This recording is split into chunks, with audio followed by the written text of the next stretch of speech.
upande wa upinzani umekosoa vikali mauaji ya Albert Ojwang. Wanazungumza sasa hivi hapa jijini Nairobi. Mwanahabari mwenza Ibrahim Karanja yuko pale. Hebu tupate picha na sauti tusikie wanasema nini. Lois, ni kweli kwamba tupo katika makao makuu ya SKM Command Center, Stephen Kalonzo Musyoka Command Center hapa Karen jijini Nairobi. Na upande wa upinzani kama ulivyosema, tangu mauaji haya ya Albert Ojwang yalipotokea wamekuwa wakizungumza. Tumeona wakitoa taarifa mbalimbali kukashifu mauaji haya na jinsi ambavyo yalifanyika, vile vile wakiitisha kuchukuliwa hatua kwa wale maafisa ambao walihusishwa na pia kwa naibu inspector general wa polisi bwana Eliud Lagat. Lakini tunavyozungumza kwa sasa ni kwamba ndio tunatarajia watakuja kutoa taarifa hii kwa pamoja. Maana kwa sasa tunavyozungumza, Rigathi Gachagua, Kalonzo Musyoka, Eugene Wamalwa na viongozi wengine, Justin Muturi pia nimemuona, wanafanya kikao cha faraga kabla ya kuja na kutuhutubia sisi hapa tulipo.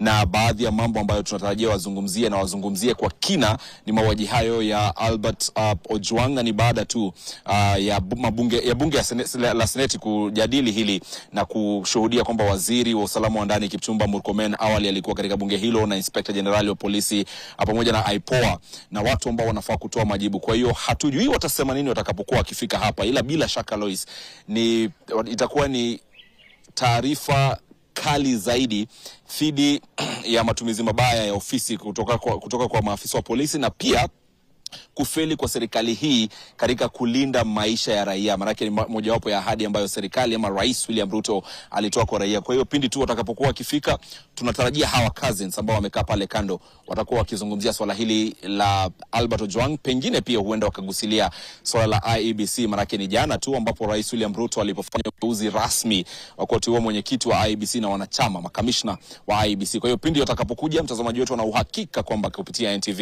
atakuwa akipata taarifa hiyo moja kwa moja. Lois. Asante sana mwenzangu Ibrahim Karanja. Bila shaka mtazamaji wangu, tunasubiria upande wa upinzani ukiongozwa na kiongozi wa Wiper Stephen Kalonzo Musyoka kuweza kutupa mawili matatu kuhusiana na kifo tatanishi cha Albert Ojwang. Kumbuka taifa nzima bila shaka linafuatilia. Asubuhi ya leo, kama nilivyokuarifu hapo awali, ni kwamba Wizara ya Usalama imekuwa kipaumbele kufika mbele ya bunge la seneti kujibu maswali mengi ambayo bila shaka Wakenya wanaendelea kuuliza.